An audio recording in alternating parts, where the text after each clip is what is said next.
Apprendre est inutile. Derrière ce titre un petit peu provoque, il y a une vraie idée et j'aimerais qu'on la partage ensemble aujourd'hui. J'aimerais te poser pour ça une question. Combien d'heures de formation ou de lecture as-tu fait ou suivi? Et sur toutes ces heures dépensées, qu'est-ce que tu as obtenu comme résultat en retour? Est-ce que tu dirais que les résultats investis sont proportionnels? Enfin, l'effort investi est proportionnel aux résultats obtenus. Ou alors, est-ce que tu deviens de plus en plus confus au fur et à mesure que tu apprends? Plus tu consommes de contenu, de formation, de vidéos, de bouquins, de podcasts, plus il y a de possibilités, plus tu es paumé.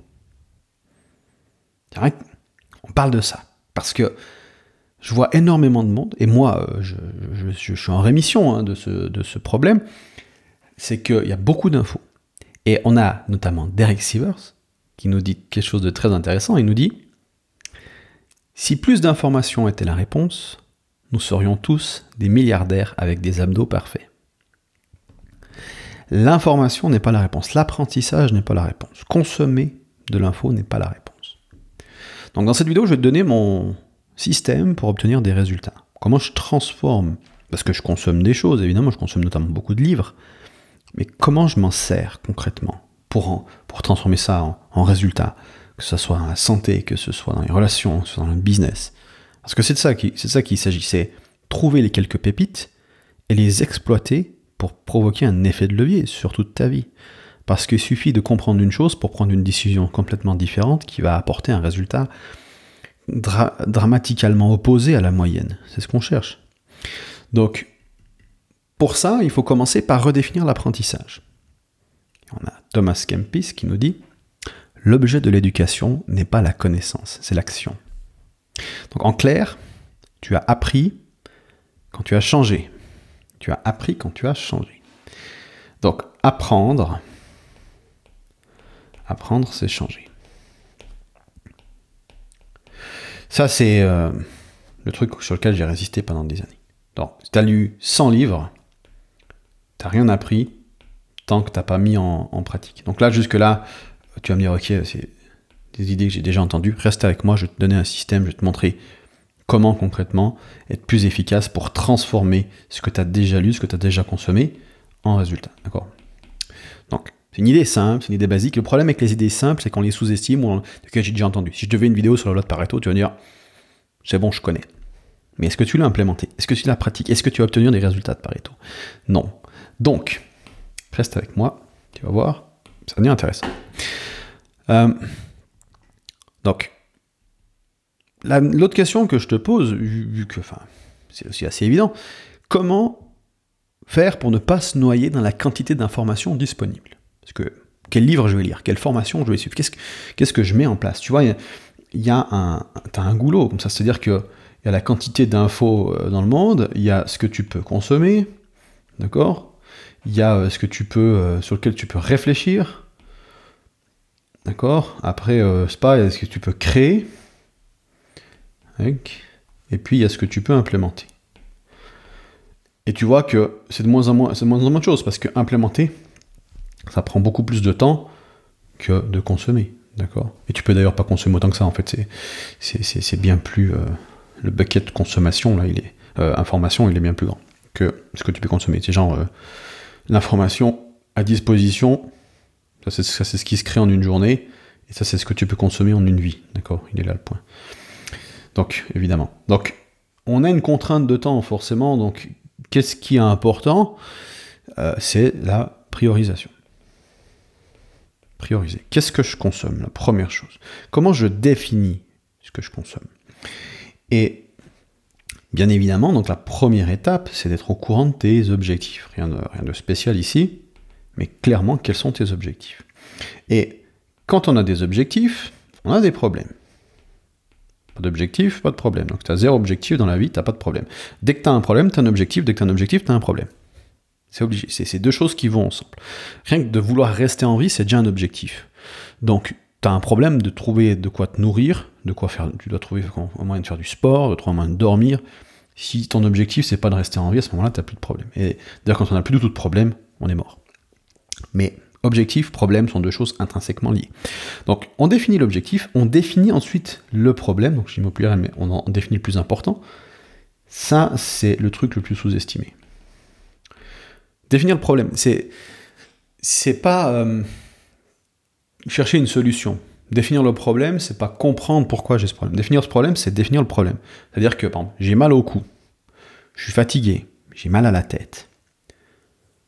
En conséquence, je ne peux pas sortir de mon lit. Ça, c'est définir le problème. On n'essaie pas d'expliquer pourquoi on a mal au cou, on définit qu'est-ce qui se passe et en quoi ça impacte. Si mon objectif, c'est de me lever pour aller gagner ma vie et que je peux pas parce que je suis cloué au lit, parce que j'ai mal au cou, c'est le problème. Objectif, problème. D'accord? Donc, on définit le problème. D'accord?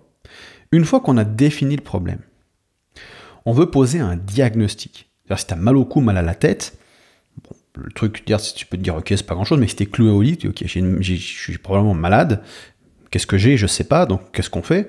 On va demander à une autorité compétente, à un médecin, ou aux plantes et à la nature et aux anges tout nus si tu crois pas en la médecine.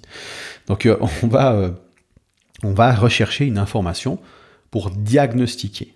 Et ce diagnostic, c'est là où, dans notre cas de figure, on va chercher un contenu à consommer. Je vais mettre un livre, par exemple. On va rester sur le contenu.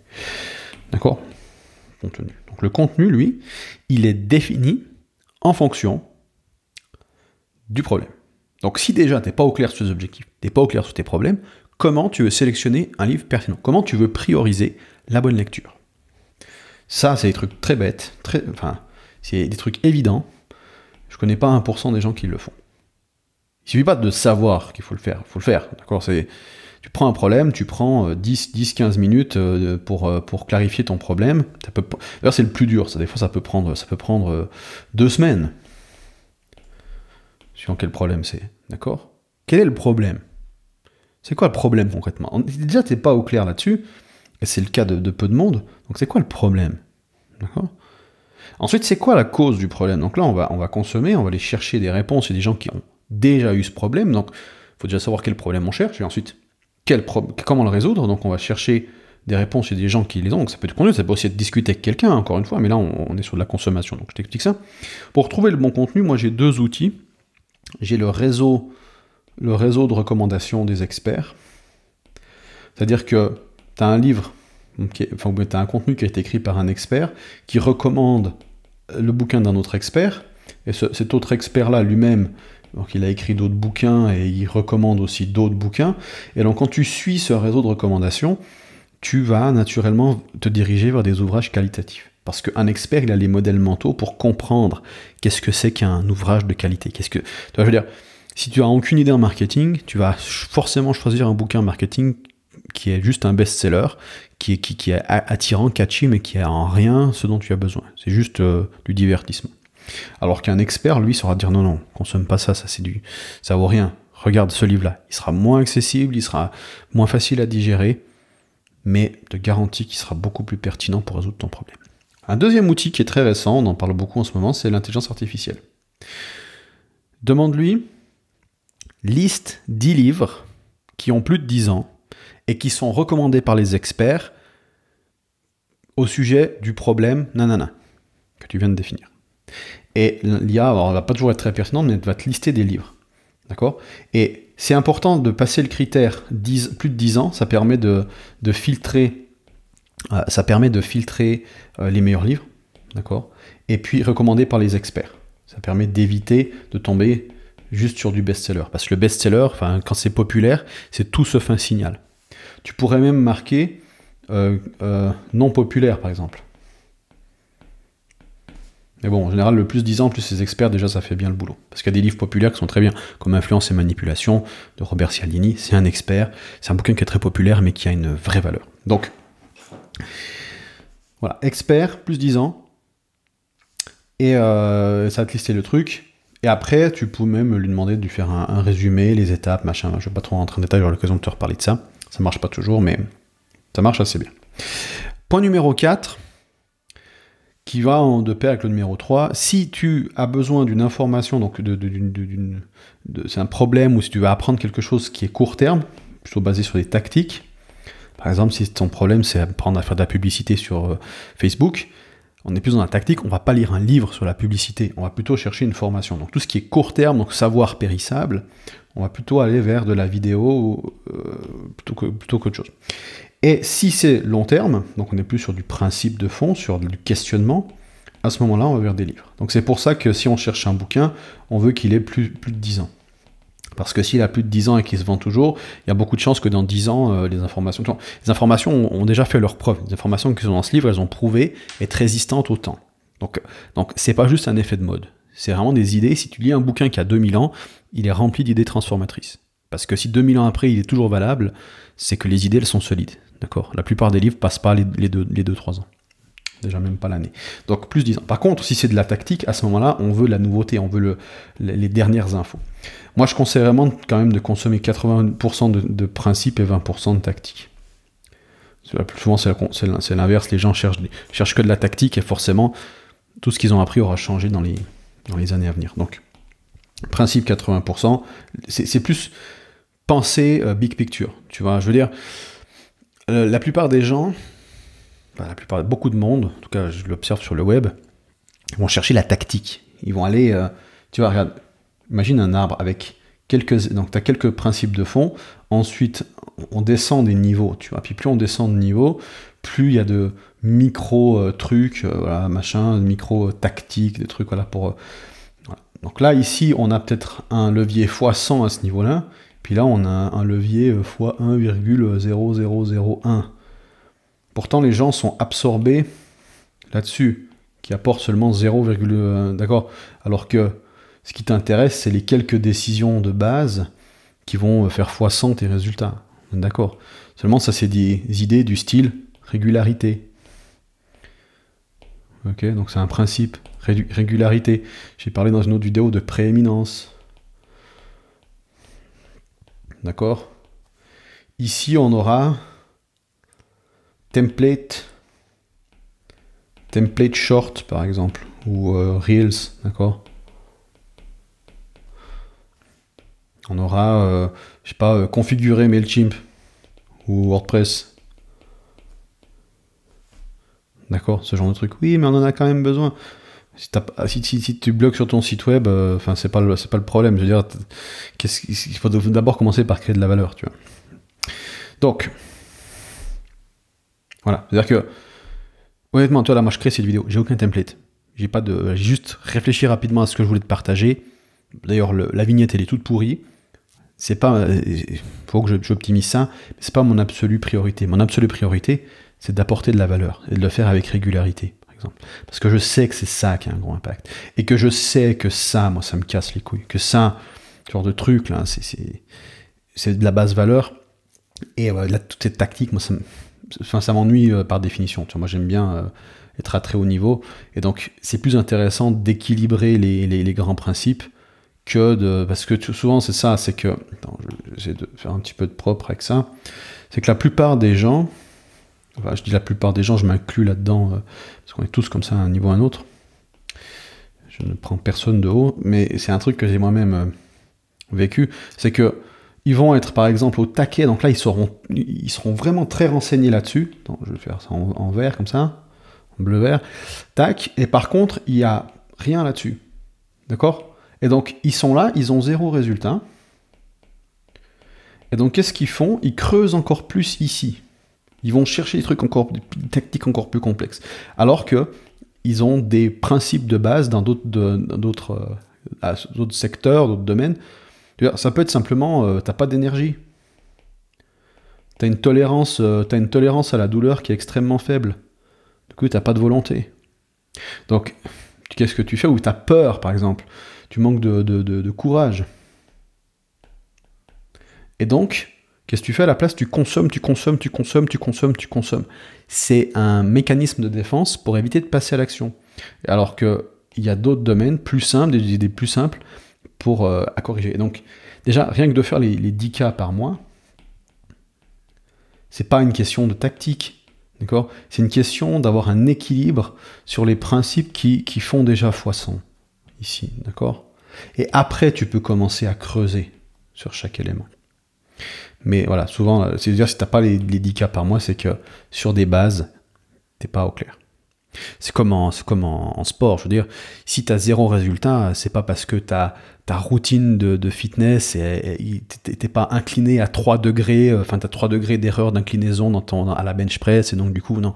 Non, c'est parce que sur les bases, donc l'alimentation, la régularité du sport, le repos, etc., t'es pas. Dans les grandes lignes, t'as quelque chose que tu fais faux. Peut-être tu te reposes pas assez ou tu manges pas correctement. Souvent, c'est ça le problème en bodybuilding.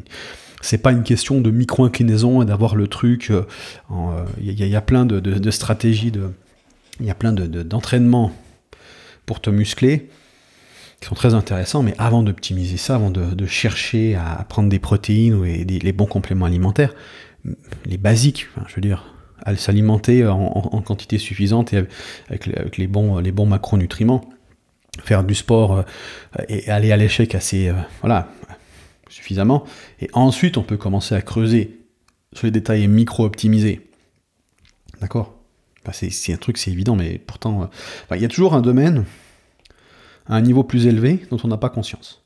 Surtout si tu vois un domaine dans ta vie qui se complexifie alors que tu n'as pas les résultats, reviens en arrière, il y a un basique que je respecte pas. Si je sais tout des templates pour les shorts, que je sais tout de l'algorithme YouTube, en tout cas j'ai étudié pendant des années ça et j'ai toujours pas de résultat, c'est qu'en business il y a un problème ailleurs. Peut-être que j'apporte pas assez de valeur pour mon marché, peut-être que je suis pas sur un problème suffisamment douloureux, peut-être que je suis pas assez différent, je me différencie pas assez, etc. Il y a des bases, des trucs importants. Voilà, donc j'en étais où? Tactique pour le court terme, principe pour le long terme, 80% de principe. Donc, ça c'est pour sélectionner plutôt le type de contenu. Je reprends ici. Donc, le point numéro 5. Quand tu as identifié potentiellement un livre que tu veux lire, tu vas vouloir le survoler avant de passer des heures dedans. Donc, ça valable plus pour les livres que pour les formations. Tu peux aller regarder sur Goodreads. Goodreads ou Kindle Highlight. Donc il y a les Popular Highlights qui te permettent de voir ce qui a été surligné le plus, qui te donne un signal sur quelles sont les idées les plus importantes du bouquin. Parce que sur un livre, il y a pas tous les paragraphes n'ont pas la même valeur. Il y a peut-être une idée importante pour toi dans le bouquin ou 3 idées importantes pour toi dans le bouquin. Et au lieu de tout lire le livre, tu veux pouvoir identifier rapidement où sont ces grandes idées. S'il y a 40 grandes idées, ça c'est que c'est un bouquin transformateur, c'est que tu vas vouloir l'étudier en entier, en profondeur, je reviendrai après, mais c'est pas le cas de 99,9% des livres. Donc tu vas juste vouloir extraire les quelques idées importantes. Donc Goodreads, Kindle, des fois il n'y a pas. Donc deuxième manière de faire complémentaire, c'est d'aller chercher des résumés sur Google. Donc c'est plutôt en anglais que tu trouveras des résumés, tu tapes summary. Tu parles pas anglais, c'est un des basiques, hein, l'anglais. Voilà, c'est plus important que des templates short. Summary ou review. Ok. Donc là, tu peux trouver voilà. La table des matières qui te donne des infos où sont les éléments. La première et la dernière page de chaque chapitre. Je résume. Et enfin, le dernier chapitre. Entier. Là, ici, il y a beaucoup de signaux en fait sur où se situe la valeur. D'accord. Ça te donne une vue d'ensemble. Et à partir de là, tu sauras si tu veux lire plus en profondeur le bouquin ou tu dis non, j'ai ce que je voulais, je passe à la suite. Ça t'évite de perdre 15 heures à lire un livre qui vaut pas la peine. Donc on revient sur le principe de priorisation. Ici, la plupart des livres, tu veux les abandonner. Faut pas culpabiliser d'abandonner un bouquin. Une raison, c'est qu'il te fait chier, d'accord, en termes techniques, il te casse les couilles, ou il t'apprend rien. Ou alors il n'est pas pertinent. Parce que ça répond pas au problème. Et les bouquins que tu veux pas abandonner, eux, tu veux les approfondir. Parce que si tu tombes sur un livre qui est exactement ce dont tu as besoin, qui est qualitatif, qui a des idées transformatrices, ce que tu veux surtout pas faire, c'est rapidement lire et passer un autre bouquin en te disant je reviendrai dessus ensuite. Ça n'arrive jamais. Donc on veut l'approfondir, on veut le défoncer. D'accord ? Ça c'est le terme technique. Défoncer le bouquin. C'est-à-dire, ça peut être par exemple le lire 3 fois, voire 5 fois, jusqu'à ce que tu en aies extrait tout le jus. Ok, donc là, on veut le comprendre, parce que le truc, c'est que souvent, à la première lecture, on croit qu'on a compris, mais non. Tu peux faire cet exercice. Tu lis tout un bouquin, et à la fin du livre, tu relis le premier chapitre. Et tu verras que tu comprends le premier chapitre différemment lors du deuxième passage. Pourquoi ? Parce que tu auras tout le contexte du livre. Une fois que tu as tout lu le bouquin, tu réinterpréteras les dires différemment. Donc au deuxième passage se révèle un tout autre livre, si c'est un livre de qualité. Ce qu'on appelle le cercle herméneutique. Voilà. Donc ça, c'est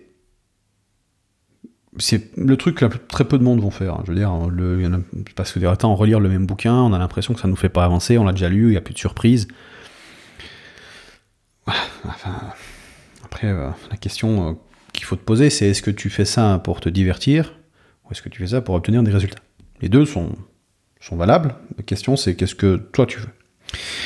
Donc, abandonner ou approfondir. Et, on est au point 6, donc le point 7... implémenter maintenant. Et là, c'est là où ça pêche le plus, c'est que souvent on dit ok, j'ai pris des notes, enfin moi pendant 3 ans j'ai pris des notes, j'ai testé le système lien bidirectionnel, Obsidian, Roam, Notion, tous ces trucs. Je suis revenu très loin avec ça. Aujourd'hui je prends très peu de notes. C'est juste, et quand je dis des notes, c'est plutôt des procédures. Je me détache gentiment des liens bidirectionnels. Je reviens plus de simplicité, j'aurai l'occasion de vous en parler. Pourquoi ? Parce que quand je crée une note, pour moi, ça ferme mentalement un truc dans ma tête et c'est classé et j'y reviens pas. Et si l'idée elle est géniale et que finalement derrière, j'en parle pas et je l'implémente pas, eh ben elle me sert à rien. Donc j'appelle le second cerveau, moi j'appelle ça maintenant le cimetière à idées. Pour moi, c'est absolument contre-productif. Je sais que ça peut pas. Alors, j'ai une manière de faire. J'ai toujours un système. Mon cimetière à idées, je l'utilise toujours. J'aurai l'occasion de vous en parler aussi par rapport à ça. Donc, j'utilise toujours les principes de fond, mais je prends plus de notes atomiques. Enfin, déjà, j'en ai déjà parlé dans la dernière version de ma formation. Donc, si tu me suis et que tu as acheté la formation, tu dois en être conscient. J'ai encore simplifié. Bref, j'aurai l'occasion de revenir. J'aurai l'occasion de vous refaire une formation là-dessus en temps voulu. Voilà. Donc. Implémenter maintenant. Et là, le mindset à développer, c'est le mindset du bricoleur. Ton bouquin, c'est une sorte de plan pour construire quelque chose. Comme ça. Joli petit marteau. Là. Donc, tu veux construire quelque chose. Donc, qu'est-ce que tu fais ? Tu vas revenir sur le livre, et tu vas bricoler avec les idées. Ok, cette idée-là, tu peux avoir un truc, je sais pas, par exemple, l'idée qui me vient, c'est en stoïcisme, on a le principe de locus. D'accord ? On a notamment l'idée des 3 cercles. On a ce que tu as en ton contrôle. Très peu de choses, basiquement, c'est ton attitude, c'est tes pensées, c'est tes émotions. Il y a ce que tu influences, ton cercle d'amis, de ta famille, et il y a ce sur lequel tu n'as aucun contrôle. Et le principe du locus, c'est de savoir identifier là où tu as du contrôle et là où tu n'en as pas, et de mettre ton focus, ton énergie, tes actions là où tu as du contrôle. Par exemple, tu as une influence légère sur tes résultats, sur tes revenus, mais tu as un contrôle très fort sur tes actions, genre combien de contenu tu publies, quel sujet, etc. Là-dessus, tu as un contrôle. Donc on se concentre là-dessus. Apporter, avoir un impact, là-dessus, on a un contrôle. Je m'améliore et j'apporte plus de valeur. Et l'argent, c'est un byproduct de ça. Parce que si je me concentre sur l'argent, je perds en contrôle. Donc, juste un exemple pour te donner le locus. Voilà. D'accord ? Donc, qu'est-ce que je disais avec ça ? Donc, je joue avec cette idée-là. Toi, c'est une idée simple. Mais comment je l'implémente dans ma vie ? Concrètement. Tu vois ? Et tu peux passer, je sais pas, 1 mois, 1 an, juste sur cette idée-là. Je sais pas, ça va dépendre de toi, de tes besoins. Mais cette idée-là, elle est très très puissante. Je veux dire, elle t'apporte la sérénité, parce que tout ce qui te stresse, c'est ce sur quoi tu n'as pas de contrôle. Si par exemple, il y a par exemple un truc maintenant qui vient, c'est l'anxiété sur le réchauffement climatique. Les jeunes sont extrêmement anxieux par rapport au réchauffement climatique, alors qu'ils ont aucun contrôle là-dessus. Je veux dire, même si tu tries tes échecs, tu dis à tout le monde qu'il faut faire attention, tu as 0 contrôle. C'est même pas une question d'influence, tu n'as pas de contrôle là-dessus. Je veux dire, le pays... je veux dire, moi j'habite en Suisse, c'est même pas 1%. Si tout le monde, si toute la Suisse se mettait à être complètement verte, ça aura un impact négligeable sur le réchauffement. D'accord? Donc, je ne m'inquiète pas de ça parce que j'ai pas de contrôle. Là où j'ai mon contrôle, je mets mon énergie là-dessus. Et ça, cette simple idée-là, elle te responsabilise en fait. Et elle te redonne le contrôle de plein de choses dans ta vie. Donc voilà, c'est juste pour te dire, une idée, quand tu as une idée, eh bien tu veux bricoler avec cette idée. C'est pas juste, ok, j'ai compris. Toi, si je te parle de la loi de Pareto, combien d'heures t'as mis à bricoler avec la loi de Pareto? Parce que tu la connais, la loi de Pareto, 80-20. Mais est-ce que tu l'appliques? Comment tu l'appliques dans tes offres? Comment tu l'appliques dans tes relations? Comment tu l'appliques dans le positionnement? Comment tu l'appliques dans le test de tes vidéos? Comment tu l'appliques dans ton apprentissage? Comment tu l'appliques, je sais pas, tu vois, dans ta santé? Comment tu l'appliques cette idée-là? Comment tu peux l'appliquer pour trier tes chaussettes? Enfin, tu peux bricoler des heures avec ça. Ou tu peux consommer une quantité d'autres idées et pas l'appliquer et te dire que tu as compris, mais en fait, voilà, la loi de Pareto, c'est basiquement la loi la plus importante en business. Donc, voilà. Donc, du coup, on a implémenté immédiatement. Et le dernier point, c'est développer des procédures. Standard operating process. Voilà. Ok. Donc, développer des procédures. C'est tu fais, faire, diagnostiquer, ok, systématiser. Ok, donc ici, on se demande qu'est-ce qui n'a pas été, et on regarde ce qu'on peut mettre en place, comment on peut on peut créer un processus plus linéaire pour rendre les résultats plus prédictibles. Donc, je te pose une dernière question. Qui, potentiellement, dans tes connaissances, pourrait bénéficier de cette vidéo? Voilà. Donc, tu restes à cette question. Tu as envie de la partager, tu la partages. Si tu n'as pas envie, tu la partages pas. Je suis convaincu qu'il y a quelqu'un qui pourra en bénéficier. Si tu as trouvé ça utile, je suis sûr qu'il y a d'autres personnes qui pourraient le trouver utile. Voilà. Je te souhaite une magnifique journée et puis on se retrouve dans un prochain contenu. Salut.